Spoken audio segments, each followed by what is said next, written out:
চাও বলে যাও, গরম গরম এক চাও, ভেজ চাও, চিকেন চাও। তার আগে তাড়াতাড়ি ভিডিওটা দেখে যাও। আজকের ভিডিও এক চিকেন চাও। আরে দাঁড়িয়ে কেন, বসে যাও। প্রথমেই চাউকে ফেলে গরম জলে সেদ্ধ করে নাও। এই রে, ডবল কুসুম ডিমের মতন একঙ্গে দুটো চরিত্র হয়ে গেছিল। এই নিজ ভাষায় ফিরে আসি। প্রথমেই ডিমকে ভেঙে ভুজিয়া বানিয়ে নিন। তারপর শীতকালে দাদু গায়ে হাত পায়ে মাথায় যতটা তেল মাখে সেই পরিমাণ তেল নিয়ে তাতে আদা রসুন পেঁয়াজ কুচি দিয়ে হালকা নেড়ে নুন গোলমরিচ দিয়ে মাখানো চিকেনটাকে দিয়ে ভালো করে ভাজা ভাজা করেই গাজর বিনস ক্যাপসিকাম আর ইচ্ছা মতো বাঁধাকপি আর পরিমাণ মতো লঙ্কা কুচি দিন। পরিমাণ মতো বললাম কারণ দুটোই গ্যাস অম্বলের জিনিস তো।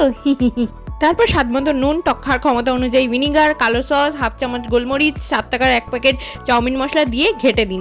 এখানে একটি বিশেষ বিজ্ঞপ্তি, বাড়িতে বয়স্ক দাদু দিদা থাকলে তাহলে আর রেস্টুরেন্টের মতো ক্রাঞ্চি রাখবেন না, নেড়ে ঘন্ট পাকিয়ে দিবেন। তারপরে ডিমের ভুজিয়া সেদ্ধ চাউমিন দিয়ে ভালো করে এপাক ওপাক করে 5 মিনিট নেড়ে নামিয়ে নিলেই তৈরি আমাদের গরমাগরম এক চিকেন চাউ।